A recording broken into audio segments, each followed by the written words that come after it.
Essex, December 1995. The countryside around Rettendon lay silent beneath a grey winter sky. The fields were bare, the trees stood motionless, and along a narrow farm track, hidden away from the main roads, something waited to be discovered. Shortly after sunrise, a local farmer made his way along the track. At first, nothing seemed unusual. Vehicles occasionally appeared in rural locations, broken down, abandoned, left overnight. But as he approached a blue Range Rover parked near the track, something didn't feel right. The vehicle had been sitting there for hours, perhaps longer. The windows appeared damaged. The cabin was dark, still, silent. As the discovery unfolded, the horrifying truth emerged. Inside the Range Rover sat 3 men. None of them were moving. None of them were breathing. All 3 had suffered devastating shotgun injuries. Police officers, arriving at the scene, quickly realised they were dealing with something extraordinary. This was not a robbery, not a spontaneous act of violence, not a drunken fight that had spiralled out of control. Whoever had carried out the attack had done so with ruthless efficiency. The victims were identified as Tony Tucker, Tate and Craig Rolfe, 3 men whose names were already well known within parts of Essex. Men surrounded by stories, rumours, fear, violence and allegations of involvement in Britain's growing drug underworld. By nightfall, news of the killings was spreading across the country. Newspapers scrambled for information, television crews descended on Essex, and detectives launched one of the largest murder investigations the county had ever seen. What they didn't know then was that the murders would become one of the most controversial gangland cases in British history, a case that would inspire books, documentaries, films, conspiracy theories, appeals, and arguments that continue almost 3 decades later. 3 men sat dead inside a Range Rover on a lonely farm track. But to understand why they died, we first need to understand how they lived. Welcome to What They Hide, Hidden Crimes in Plain Sight. I'm your host, Matt. You can find the show across social media at @whattheyhidepod and email the show at whattheyhidepod@gmail.com. If you'd like to support the podcast and help keep independent long-form true crime alive, you'll find the Buy Me a Coffee link in the episode description. And if you enjoy the show, please consider following, subscribing, leaving a review and sharing the podcast with somebody who might enjoy it. It genuinely helps more people discover these stories. A quick content warning before we begin. This episode contains discussion of organised crime, violence, drug trafficking and murder. Listener discretion is strongly advised. This is the Essex Boys Part 1, The Last Ride. Let's crack on with the show.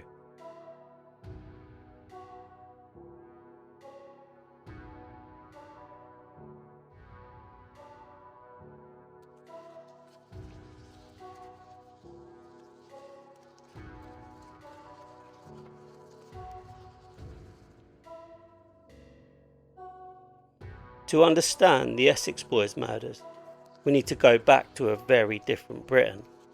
The Britain of the mid-90s. A country emerging from recession, a country changing rapidly, and a country discovering a new nightlife culture, unlike anything it had seen before. Across Britain, abandoned warehouses were being transformed into all-night rave venues. Nightclubs were packed every weekend. Thousands of young people travelled the country chasing music, freedom, and a sense that something new is happening.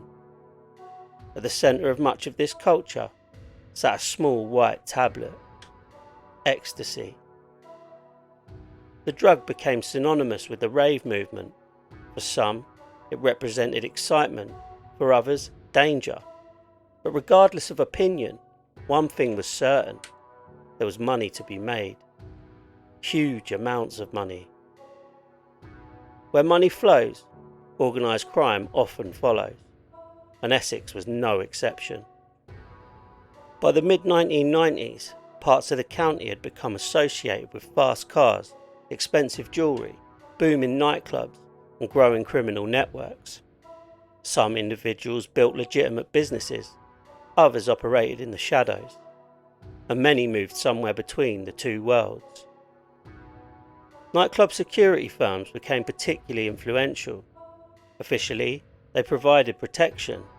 Unofficially, police investigators would later allege that some individuals used these businesses to build reputations, enforce debts, and expand criminal enterprises. In this environment, certain names began carrying weight. Names that could open doors, names that could close them, names that people spoke quietly.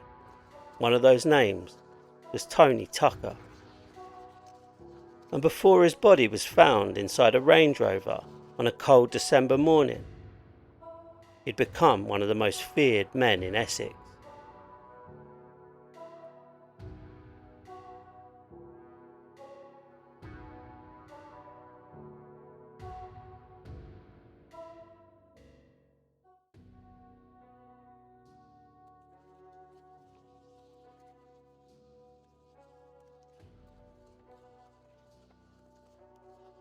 By the mid-1990s, the name Tony Tucker carried weight across parts of Essex and East London.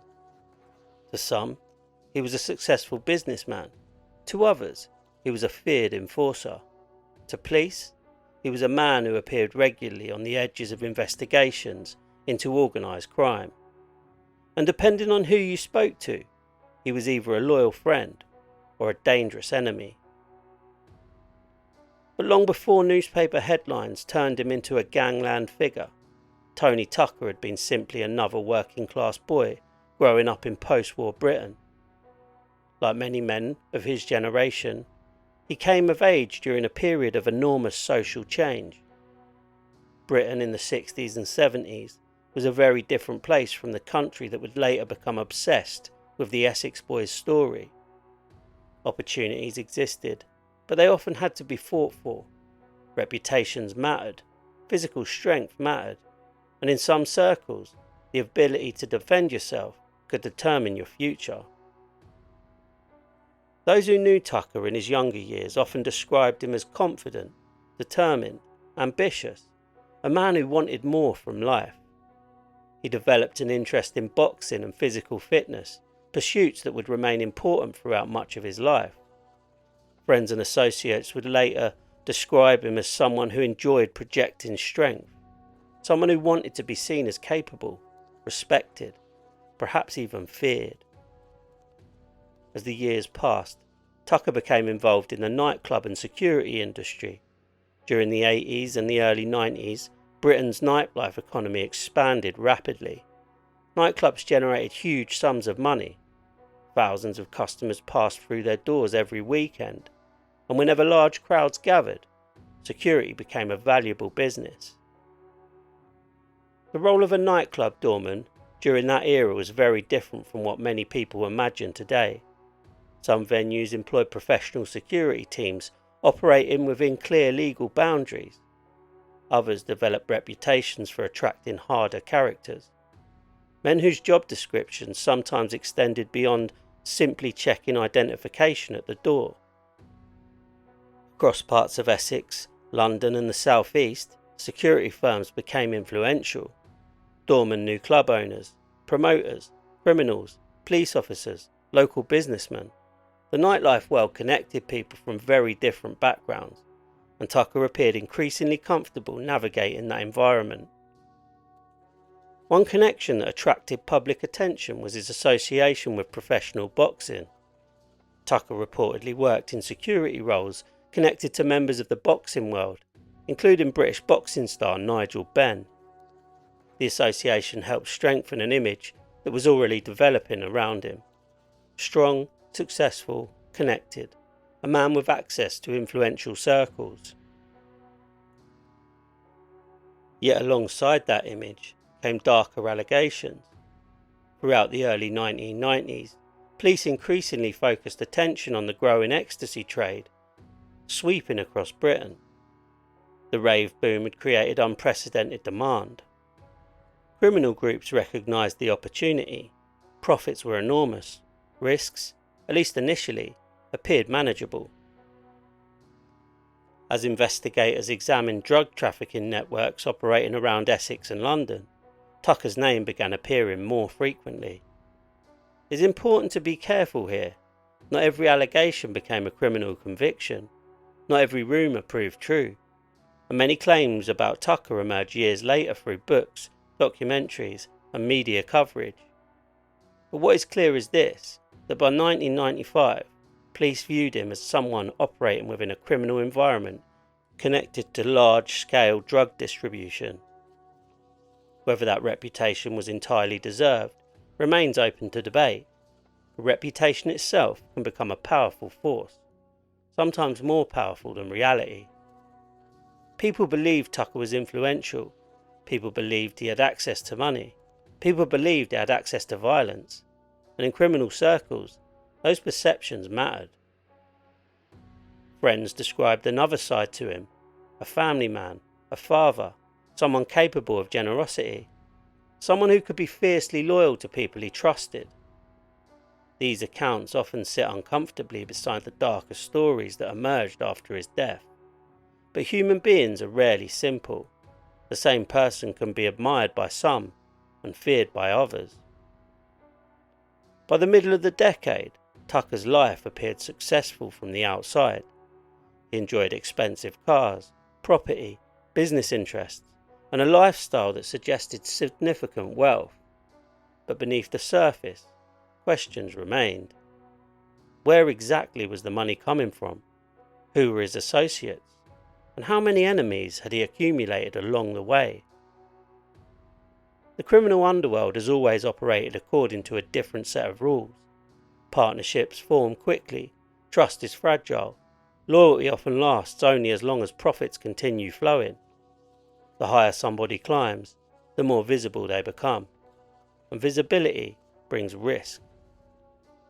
By late 1995, Tucker was no longer simply a local figure. His name was becoming known far beyond Essex. The tabloids had started paying attention. Police were paying attention. Rivals were paying attention. What nobody knew at the time was that he was entering the final weeks of his life. The decisions he made, the people he trusted, the deals he became involved in, all would later be examined in extraordinary detail by detectives trying to understand what happened on that lonely farm track near Rettendon. Because when investigators eventually began piecing together the events that led to the murders, one conclusion appeared unavoidable. The killings had not happened at random. The victims had been selected, targeted, and if Tony Tucker was indeed the primary target, the motive might lie somewhere within the world he had spent years helping to build. And he wasn't the only dangerous man sitting inside that Range Rover. Not by a long way, because alongside Tucker stood another figure whose reputation for violence had become legendary. A man whose temper alone was enough to make people think twice before crossing him. His name was Tate.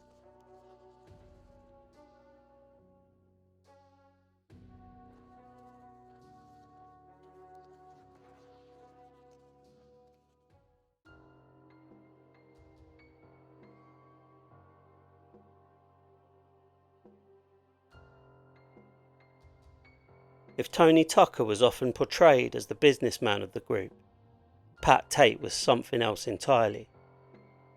Even years after his death, people who knew him struggled to describe him using simple terms. Some remembered a loyal friend, others remembered a man they actively feared. Many remembered both. In the years following the Rettendon murders, Tate would become one of the most mythologised figures in British gangland history. Films would exaggerate aspects of his personality. Books would repeat stories of his temper. Rumours would grow with every retelling. Separating fact from legend would become increasingly difficult. But behind the headlines and the mythology was a real person, a man whose life followed a path that eventually led him into the same dangerous world occupied by Tony Tucker and Craig Rolfe. And unlike many of the stories that emerged after his death, the reality was troubling enough. Patrick Tate was born in 1957. Like many young men in his generation, he eventually joined the military. He served in the British Army, and by most accounts, enjoyed aspects of military life. The discipline, the structure, the camaraderie. But military service didn't become a permanent career. Eventually, Tate returned to civilian life. The transition wasn't entirely smooth. Over time, he became involved in criminal activity and developed a reputation for violence that would follow him for the rest of his life. Associates frequently described him as unpredictable, not necessarily because he was violent all the time, but because people believed he could become violent very quickly. There is an important distinction. Many criminals cultivate an image, a performance, a reputation designed to intimidate. With Tate, numerous people later claimed the danger felt genuine. The uncertainty itself became part of his reputation. By the late 1980s and early 1990s, he had become involved in the same nightclub and security environment that surrounded Tucker. The pair moved within similar circles: nightclubs, security firms, debt collection, and increasingly, according to police intelligence, the growing drug trade. As Britain's rave scene exploded, enormous amounts of money began flowing through criminal networks. Ecstasy trafficking became extraordinarily profitable. Organised crime groups recognised the opportunity, and competition intensified. Within that world, reputations could become valuable currency. Fear could be useful. The belief that somebody might retaliate could prevent challenges before they ever emerged. And few people carried a reputation quite like Pat Tate. One of the most documented incidents involving Tate occurred only weeks before the murders, an event that would later become central to how the media portrayed him, an event that many people now associate with the final chapter of his life. In November 1995, Tate attended a road rage awareness course after a driving-related incident. Witnesses later described his behaviour as disruptive and aggressive. Accounts vary regarding specific details, but the event reinforced an image that was already becoming attached to him. A man with a short fuse, a man seemingly unwilling to back down, a man who believed intimidation worked. Newspaper reports seized upon the story after his death. For journalists trying to explain who Pat Tate was, it appeared to fit the narrative perfectly. The angry gangster, the violent enforcer, the man spoiling for confrontation. Yet, as with many aspects of this case, reality was more complicated. People close to Tate described another side, someone capable of humour, someone who could be charismatic, someone who inspired fierce loyalty among certain friends. That contradiction appears repeatedly throughout the Essex boys' story. The public image and the private reality. Sometimes they overlap, and sometimes they don't. By 1995, Tate, Tucker and Rolfe had become closely associated. The three men spent significant amounts of time together, conducted business together, travelled together, and increasingly appeared inseparable. To outsiders, they looked powerful, successful, untouchable. But appearances can be deceptive. The criminal world rarely rewards stability. Every profitable venture creates rivals. Every debt creates resentment. Every act of intimidation risks future retaliation. and every alliance contains the possibility of betrayal. The qualities that helped men rise through criminal networks can also place targets on their backs. Aggression, confidence, fearlessness. These characteristics can inspire respect, but they can also create enemies. As detectives later examined the months leading up to the murders, they repeatedly encountered references to disputes, arguments, financial tensions, business disagreements, some documented, some alleged, some impossible to verify decades later. What became increasingly clear was that Tucker, Tate and Rolfe were operating within an environment where violence was never far away. Not necessarily because violence occurred every day, but because everybody understood it remained an option. And among the three men, Pat Tate was perhaps the individual most closely associated with that reality. He embodied the threat, the unpredictability, the possibility that any disagreement might escalate. By 1995, his reputation had become firmly established across parts of Essex and beyond. People knew who he was, people knew who he associated with, and people often chose their words carefully when discussing him. Yet despite all the stories that would later emerge, despite all the rumours, despite all the newspaper headlines, Pat Tate would never get the opportunity to tell his side of the story. Because within weeks of that infamous road rage course, he would be sitting inside a blue Range Rover alongside Tony Tucker and Craig Rolfe, travelling toward an appointment from which none of them would return. And while Tucker and Pate often dominate discussion of the case, the third man in the vehicle is sometimes reduced to a footnote, a supporting character, a passenger in somebody else's story. But Craig Rolfe was far more important than that. And understanding who he was helps us understand why three men ended up dead on a remote Essex farm track. Next, we turn to the youngest member of the group, Craig Rolfe.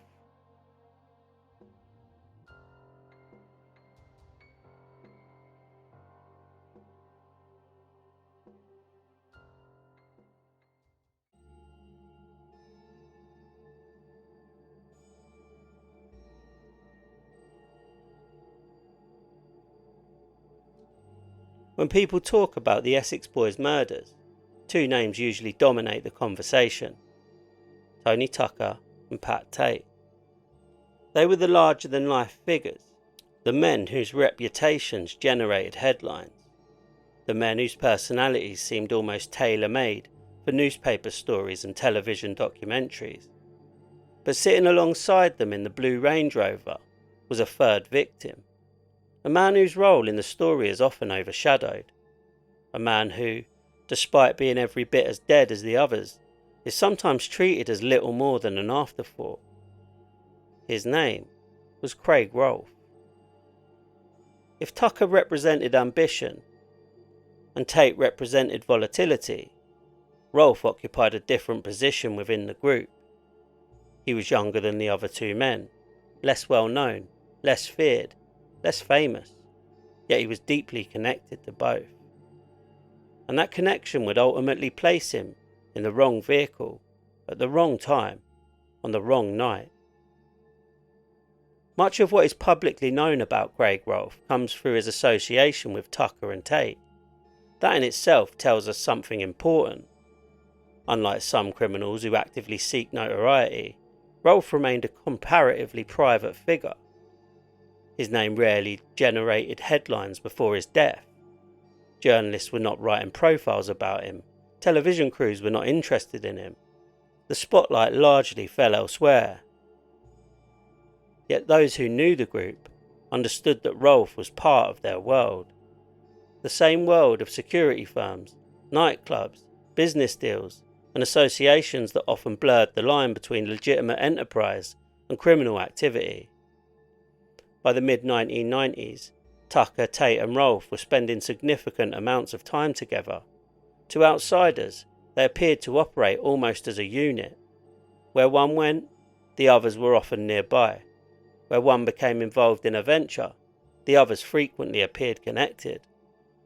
Whether through friendship, business, or shared interests, their lives had become intertwined. And that matters, because when investigators later examined possible motives for the murders, they were forced to confront an uncomfortable question. Who had actually been the target? Had the killers intended to murder all three men? Had one individual been the primary target, while the others simply happened to be present? Or had the attack been designed specifically to eliminate the entire group? Decades later, no definitive answers exist. But the question remains important, because Craig Rolfe's presence in the Range Rover was not accidental.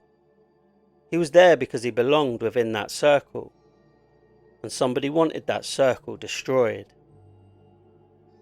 As detectives reconstructed the final days before the murders, they found the three men repeatedly moving together, meeting together, travelling together, operating together. Their lives had become closely linked. So closely linked, in fact, that when death finally came, it arrived for all of them at once. There is a tendency in some true crime stories to divide people into categories: the leader, the follower, the mastermind, the sidekick. Reality is rarely that neat. Human relationships are complicated, especially inside criminal networks, especially when money is involved. Rolfe was not merely a passenger in somebody else's story. He was an active participant in the world these men inhabited, a world where loyalty could be valuable, where trust was essential, and where betrayal could prove fatal. By late 1995, that world was becoming increasingly dangerous. The rave economy that had generated enormous profits was attracting greater police attention. Drug trafficking investigations were intensifying. New rivalries were emerging. Old disputes were simmering beneath the surface, and according to various accounts that would later emerge, tensions within parts of the criminal underworld were growing. Whether Tucker, Tate and Rolfe recognised the level of danger surrounding them is impossible to know. Perhaps they did. Perhaps they believed they could handle it. Perhaps they considered themselves too experienced to become victims.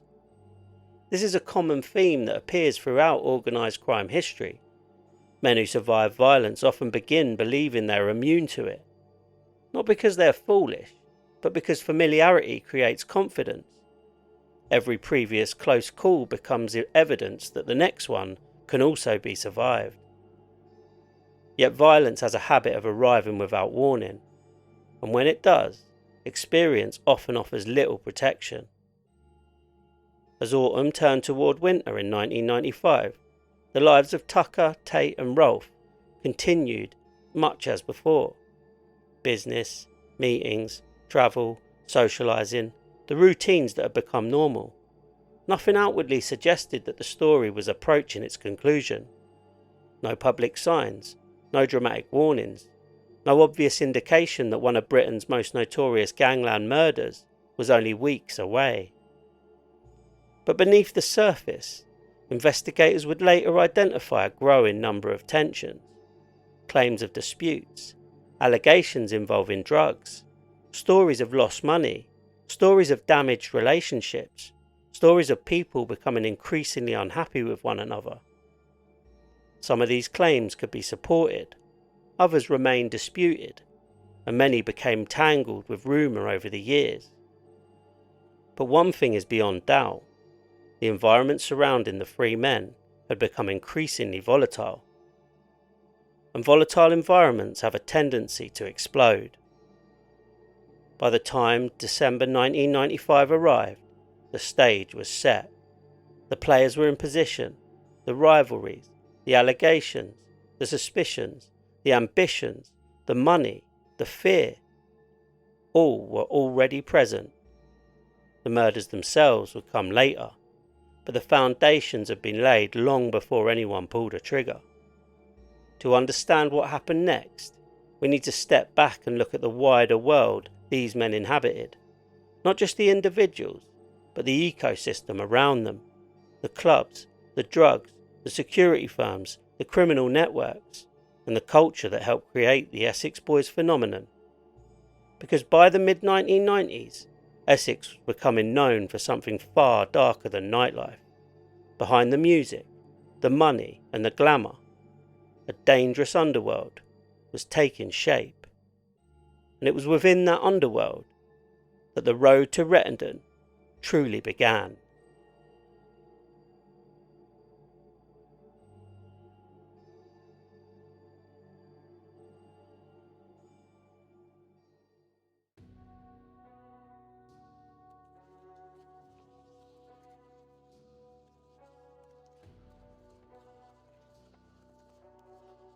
By the time Tony Tucker, Tate and Craig Rolfe were murdered in December 1995, the world they inhabited had already been changing for years. The murders didn't emerge from nowhere. They were not an isolated act of violence committed in a vacuum. To understand why three men ended up dead inside a Range Rover on a remote Essex farm track, we first need to understand the environment surrounding them. An environment built on money, power, fear and opportunity. The Essex of the early 1990s was a county in transition. Across towns and cities throughout Britain, the economy was changing. New wealth was appearing, old industries were disappearing, and for many people, success seemed more accessible than ever before, at least on the surface. The image of Essex was changing too. Luxury cars, nightclubs, designer clothes, big houses, big personalities, and increasingly a culture that celebrated visible success. But behind the image was another economy, one that rarely appeared in official statistics, one that operated largely in cash, one that generated extraordinary profits for those willing to take the risks. The illegal drug trade. To understand just how much money was involved, we need to talk about ecstasy, the small tablet that became synonymous with Britain's rave movement. Throughout the late 80s and early 90s, ecstasy transformed nightlife. Huge warehouse parties appeared across the country, dance music exploded into mainstream culture, and thousands upon thousands of young people embraced a scene unlike anything Britain had previously experienced. For most attendees, it was about music, freedom, friendship, escape. But organised crime saw something else. Demand. Every weekend, thousands of people were willing to spend money. And wherever demand exists, somebody will attempt to supply it. The profits available from drug distribution quickly became enormous, far greater than many traditional criminal enterprises. Police forces across Britain began reporting dramatic increases in ecstasy trafficking. Importation networks expanded, distribution chains became more sophisticated, and criminal groups competed aggressively for market share. Essex sat in a useful position, close to London, close to major transport routes, close to ports, close to airports, a location that offered opportunities for both legitimate business and organised crime. As profits increased, certain individuals accumulated influence, not necessarily because they were masterminds, not necessarily because they controlled everything, but because they occupied strategic positions within expanding networks. The nightclub industry became particularly important, and with nightclubs came another profession that would play a major role in this story: door security. Today, licensed security work is heavily regulated, but the nightclub scene of the early 1990s often looked very different. Many venues relied upon teams of physically imposing men to maintain order, men capable of dealing with trouble, men capable of removing disruptive customers, and men capable of projecting authority. In many cases, that was exactly what they did, but investigators would later argue that certain security operations sometimes provided opportunities for individuals connected to criminal networks. Not because every doorman was a criminal, far from it, but because the environment created useful connections. Club owners, promoters, drug dealers, debt collectors, security teams, local businessmen, the nightlife economy brought together people from very different worlds. Relationships formed, alliances developed, favours were exchanged, and sometimes those relationships crossed legal boundaries. Within that environment, reputations became incredibly important. A reputation could open doors, a reputation could secure business, a reputation could prevent conflict before it started. Fear, in particular, had value. The belief that somebody might retaliate could often be enough to ensure cooperation. Actual violence wasn't always necessary. The possibility of violence frequently achieved the same result. This was the world in which Tucker, Tate and Rolfe operated, a world where perception mattered almost as much as reality. And as money increased, so did tensions. Because organised crime rarely functions like a corporation. There are no contracts, no legal protections, no reliable dispute resolution process. When disagreements emerge, people can't simply call solicitors. They often rely on intimidation, threats, or worse. A lost shipment, an unpaid debt, a failed business arrangement, a perceived betrayal, any one of these could trigger serious consequences. And according to investigators, there were no shortages of disputes within Britain's criminal underworld during the mid-1990s. One of the most important things to understand about the Essex boys' case is that many of the theories surrounding the murders centred on money. Not ideology, not revenge alone, money. Drug trafficking generated substantial profits, but it also created substantial risks. A single failed transaction could result in enormous losses capable of destroying trust, damaging alliances, and creating enemies. Over the years, numerous accounts emerged suggesting that tensions existed within criminal networks connected to the victims. Some claims involved drugs, others involved money, others involved personal disputes. Many remain disputed, some are impossible to verify, but the broader picture is difficult to ignore. These men were operating in an environment where conflict was always possible, where trust was limited, and where people often had powerful incentives to protect themselves. As police later examined the months leading up to the murders, they encountered a recurring theme: risk. Not the risk of arrest. The men involved were already familiar with that possibility, but the risk posed by other criminals, the risk posed by rivals, the risk posed by damaged relationships, and the risk posed by greed. Because criminal enterprises often collapse for the same reason legitimate businesses do. People stop trusting each other. And when trust disappears from a criminal environment, consequences can be severe. By late 1995, the Essex underworld was generating enormous amounts of money. But beneath the surface, tensions appeared to be building. The exact nature of those tensions remains one of the most heavily debated aspects in the case. Some theories point in one direction, others point somewhere else entirely. But nearly all roads eventually lead back to the same question. What happened in the final weeks before the murders? What changed? What caused three experienced men to find themselves travelling together toward a meeting that would become their last? Those questions have fueled documentaries, books, investigations, appeals, and arguments for almost 30 years. But before we reach those final days, there is another event that would dramatically alter the atmosphere surrounding drugs in Britain. An event that dominated newspaper headlines, shocked the nation, and would forever become linked, fairly or unfairly, to the world inhabited by the Essex boys. The death of a teenage girl named Leah Betts. And within weeks of her death, 3 men would be found murdered on a farm track near Rettendon.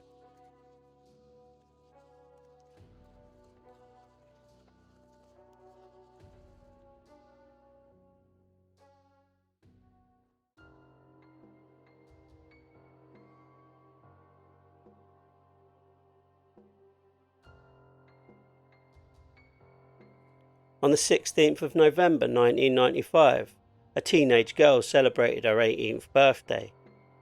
Her name was Leah Betts. At the time, there was nothing remarkable about the occasion. Across Britain, thousands of young people celebrated the same milestone every year. Birthdays, parties, friends, the excitement of adulthood.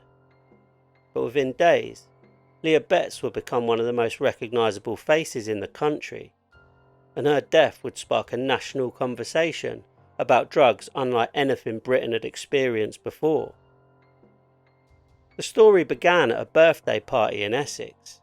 During the evening, Leah took an ecstasy tablet. Later, she became seriously unwell. Despite receiving medical treatment, she never recovered. She died on the 28th of November, 1995, just 12 days after her 18th birthday. The tragedy shocked her family, it shocked her friends, and when news organisations began reporting the story, it shocked the nation. Within days, newspapers were carrying Leah's photograph on their front pages. Television news programmes covered the story extensively. Politicians spoke about the dangers of drugs. Parents across Britain worried about their children. Few individual deaths have had such an immediate impact on public discussion. Leah Betts became a symbol, a face attached to a growing national fear surrounding ecstasy and the rave scene. Today, many people still remember the image. Leah lying in a hospital bed, surrounded by medical equipment, an image released by her family as part of an anti-drugs campaign. The photograph became one of the most recognisable news images of the 90s, and for millions of people, it shaped their understanding of ecstasy. Years later, medical experts would emphasise that Leah's death involved a complex series of circumstances, not simply the tablet itself, but also excessive water consumption following advice that was widely circulated at the time among clubgoers. The full medical picture was more nuanced than many initial reports suggested. But in late 1995, nuance was often in short supply.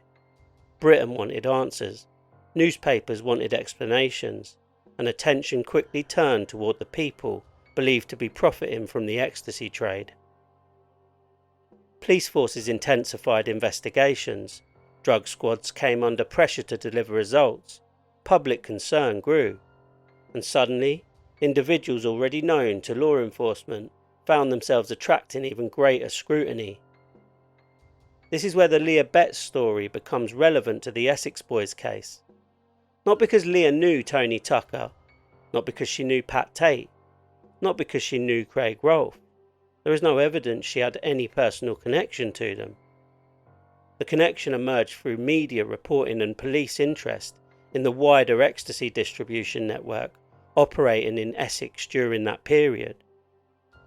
Following Leah's death, journalists began examining the drug culture that surrounded parts of the county.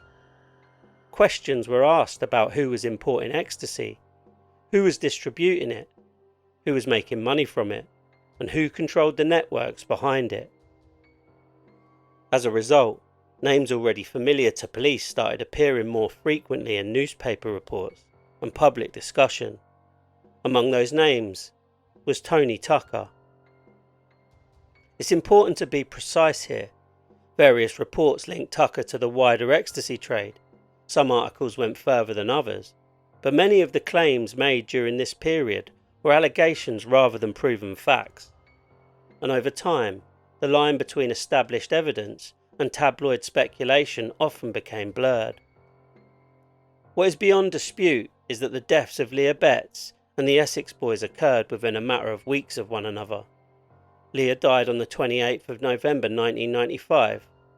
Tucker, Tate and Rolfe were murdered just days later. Their bodies would be discovered on the 7th of December. The timing created a powerful narrative, one that newspapers seized upon immediately. On one side stood a teenage girl whose death had become a national tragedy. On the other stood three men widely portrayed as figures from Britain's criminal underworld. The contrast was irresistible to headline writers. For journalists, it appeared to tell a story about the dark side of the rave era, a story about drugs, money, violence and consequences. Whether that narrative accurately reflected reality is another question entirely, because the Essex boys' case is filled with assumptions that became accepted as fact through repetition, and one of our jobs in this series is to separate what is known from what is merely believed. Still, there is no denying that the atmosphere surrounding the murders changed because of Leah Betts. The country was already focused on drugs, already focused on Essex, already focused on organised crime. When news broke that three men had been executed inside a Range Rover, the story exploded. Not simply because of the murders themselves, but because Britain was already primed to pay attention. The killings appeared to confirm the darkest fears many people held about the criminal world operating behind the nightclub scene. A world of easy money, dangerous reputations, and violence waiting just beneath the surface. Whether that perception was entirely fair is open to debate, but perception matters. And in the weeks following the murders, public perception would help transform the case from a local homicide investigation into a national obsession. The press had their villains, the police had their investigation, and somewhere behind the headlines, detectives were beginning the difficult task of discovering exactly what had happened during the final days of Tony Tucker, Tate and Craig Rolfe. Because while the newspapers focused on the broader drug culture, investigators were focusing on something much more specific. The victims themselves, their movements, their associates, their enemies, and the events that had unfolded in the final weeks before 3 shotgun blasts echoed across rural Essex. The countdown to Rettendon had already begun.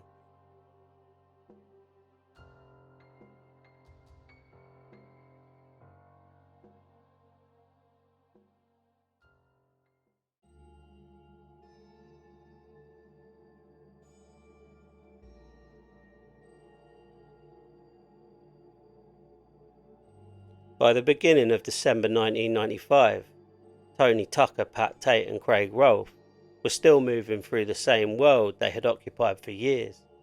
Business meetings, phone calls, nightclubs, associates, the routines that had become normal. To anyone watching from the outside, life appeared to be continuing as usual.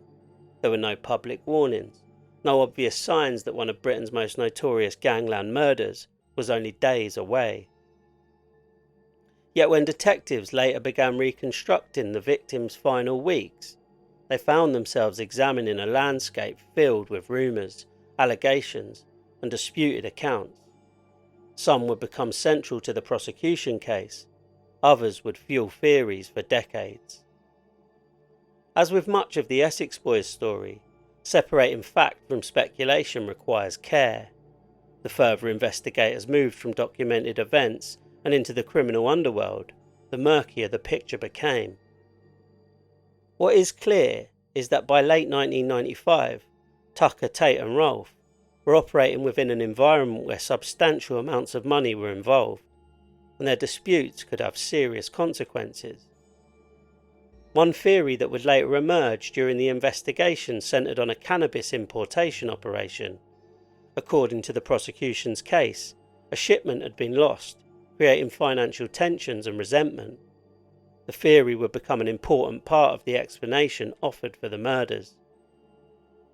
However, even decades later, debate continues about exactly what happened, who was involved, and whether the events unfolded in the way prosecutors suggested. That uncertainty would become a recurring feature of the case.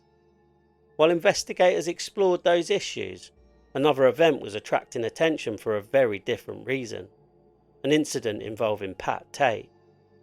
Only weeks before the murders, Tate attended a driver awareness course. The programme had been designed to address aggressive behaviour behind the wheel. The irony would not be lost on those who later reported the story.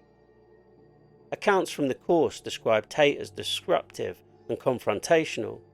Several newspapers would later seize upon the incident as evidence of his personality.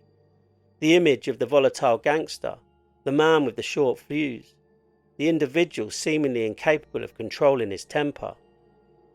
Like many stories associated with this case, the reality was probably more complicated than the headlines suggested, but there is little doubt that the incident contributed to the public image that developed after his death. By this stage, Tucker and Tate were already well-known figures within certain circles. Friends knew them, rivals knew them, police knew them, and journalists were beginning to know them too. The death of Leah Betts had intensified attention on drug trafficking in Essex.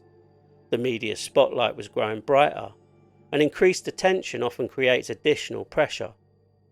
Yet despite everything that would later be written about them, neither Tucker nor Tate appeared to be behaving like men who believed they were in immediate danger. This is one of the most striking aspects of the case.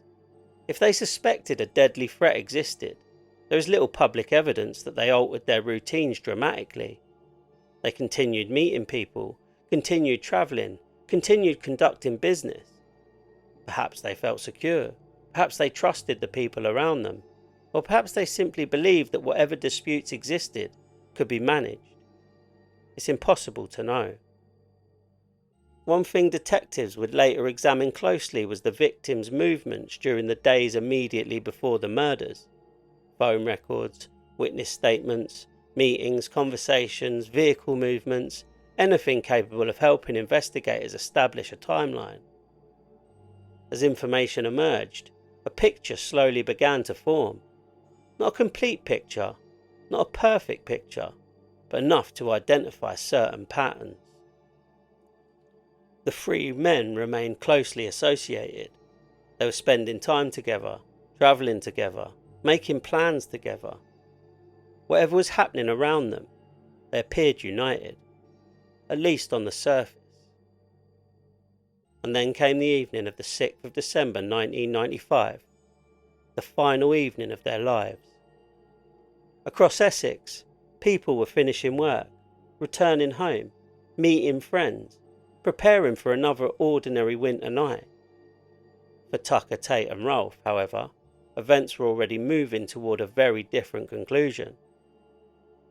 At some point during that evening, the three men found themselves together inside a blue Range Rover, the same vehicle that would later be discovered on a farm track near Rettendon.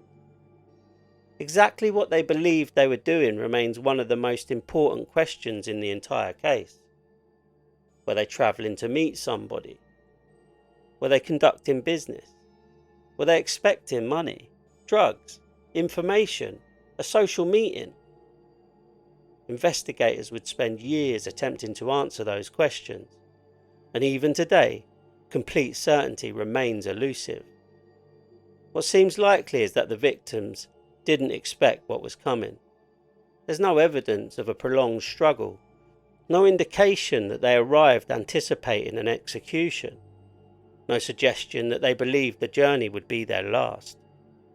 Instead, everything points towards a meeting, a rendezvous, an arrangement, something routine enough for all three men to attend together.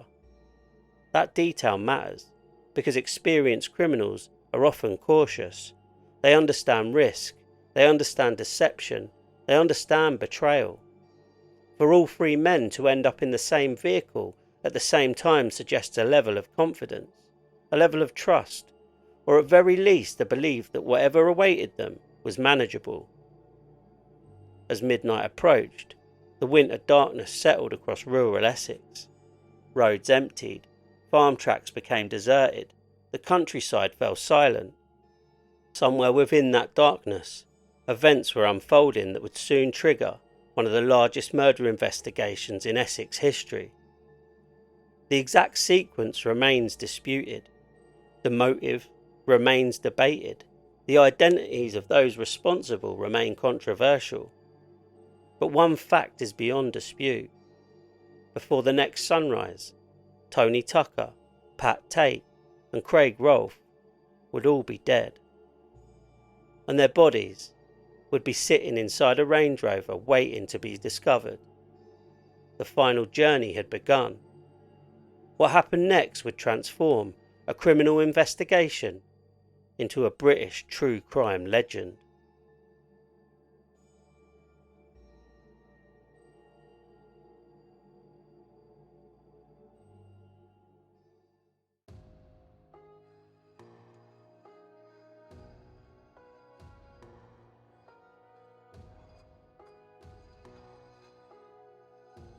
For nearly 3 decades, people have argued about what happened during the final hours of Tony Tucker, Tate and Craig Rolfe.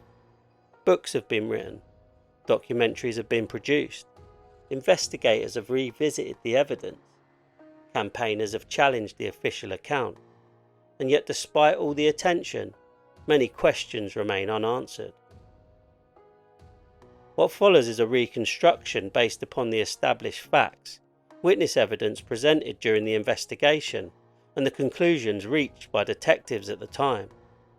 Where uncertainty exists, it's important to acknowledge it, because uncertainty has become part of this story. The evening of the 6th of December 1995 began like countless others. Essex was settling into another cold winter night. Shops were closing. Pub lights glowed against the darkness. Traffic thinned on the roads. And across the county, most people prepared for an ordinary Thursday. For Tony Tucker, Tate and Craig Rolfe, however, this would be their final night alive. At some point during the evening, the 3 men came together inside a blue Range Rover. The vehicle would later become one of the most recognisable crime scenes in British criminal history. What they believed they were heading toward remains one of the central mysteries of the case. Detectives would later conclude they were travelling to a meeting they attended willingly, a meeting they apparently expected to leave alive. That conclusion is significant because there is very little evidence to suggest the victims anticipated danger. The 3 men were not known for being timid. They understood the risks associated with their lifestyle. They operated in a world where violence was always a possibility.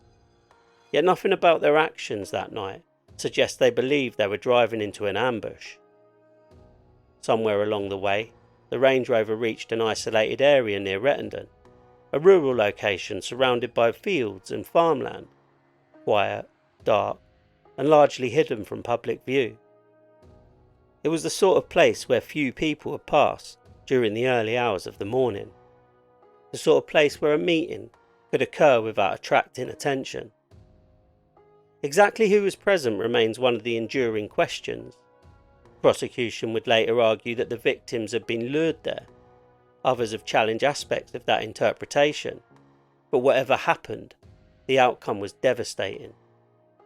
At some point during the night, shotgun blasts tore through the silence. Inside the Range Rover sat Tucker, Tate and Rolfe. Within moments, all 3 men had suffered fatal injuries. The attack was swift, brutal, and highly effective. Years later, investigators and commentators would debate specific aspects of the crime scene: the positioning of the victims, the sequence of events, the movements of the vehicle, the exact timeline. But the central fact remains unchanged. 3 men had been executed inside a vehicle, and whoever carried out the killings disappeared into the darkness. No immediate witnesses came forward claiming to have seen the attack. No obvious trail led detectives directly to a suspect. No murder weapon was recovered from the scene. The killers had left behind remarkably little. As the hours passed, the Range Rover remained where it had been left, alone, silent, waiting. The winter night gave way to morning.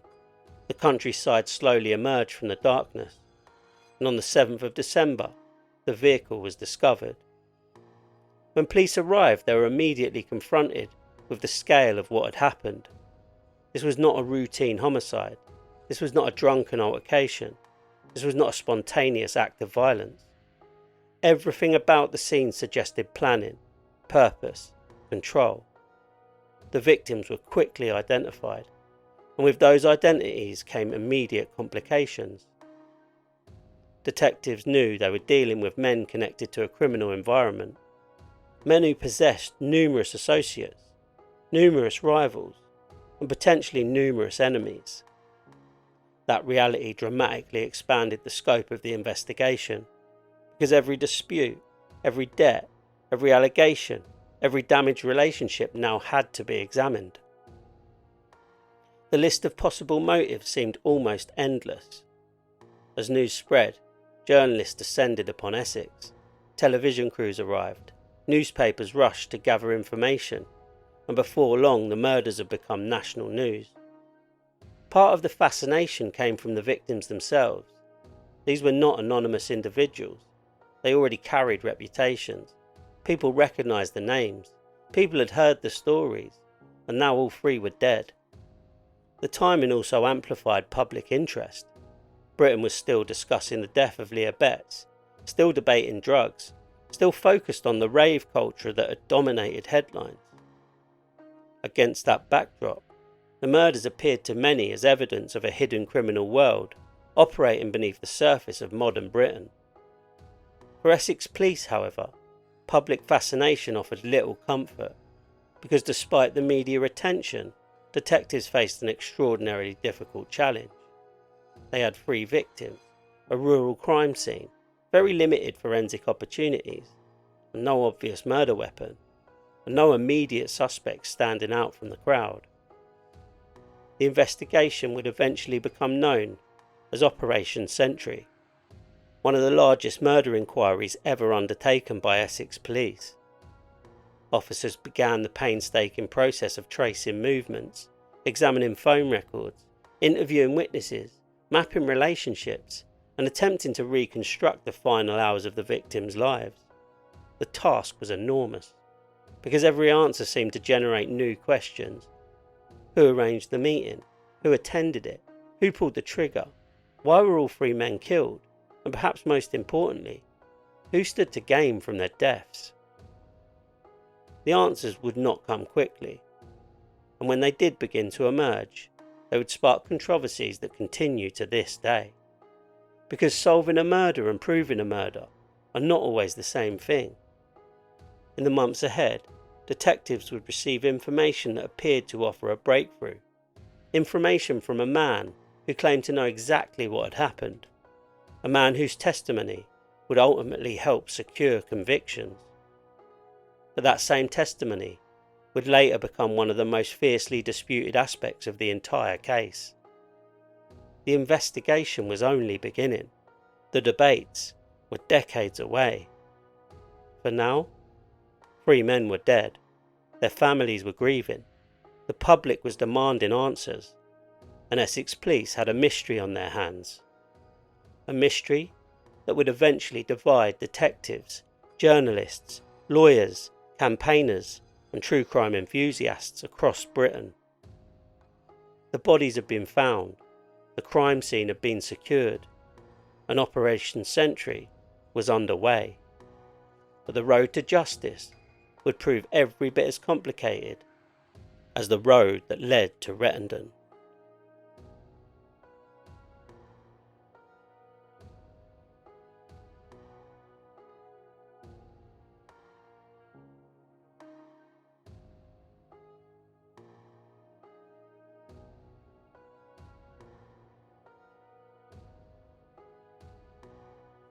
And that's where we're going to leave part 1 of the Essex Boys.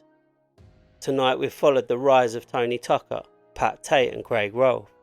We've explored the Essex underworld of the 1990s, the nightclub scene, the drug trade, the reputations, the rivalries, and the final journey that ended on a lonely farm track near Rettendon. 3 men left home on a cold December night. None of them would ever return. But despite everything we've covered, the biggest questions remain unanswered. Who arranged the meeting? Why were the victims there? And who was waiting for them in the darkness? Because while the murders themselves shocked Britain, the investigation that followed would become every bit as controversial as the crime. Before we go, a huge thank you to everybody supporting the show. Whether you've listened from the very beginning or you've only just found the podcast, Thank you for spending your time with me. It genuinely means a lot. If you'd like to support What They Hide and help me continue producing independent long-form true crime content, you can buy me a coffee using the link in the episode description. Every contribution helps to keep the show going. You can also find me across all social media at What They Hide Pod. And if you have a case suggestion, a question about an episode, or just want to say hello, you can email the show whattheyhidepod@gmail.com. A quick shout out this week to James in Newcastle, Sophie in Belfast, Mark in Perth, Australia, Lauren in Toronto, Ben in Cardiff, and Sarah in Dublin. Thank you all for listening and for supporting the show. And to everyone listening right now, whether you're driving home, working a night shift, walking the dog, or listening from the other side of the world, thank you for being here. If you've enjoyed this episode, please consider following the podcast, leaving a rating or review, and sharing it with somebody who enjoys true crime. Those small actions really do help independent podcasts grow. Until next time, stay safe, and remember, sometimes the most dangerous secrets aren't hidden at all. They're hiding in plain sight.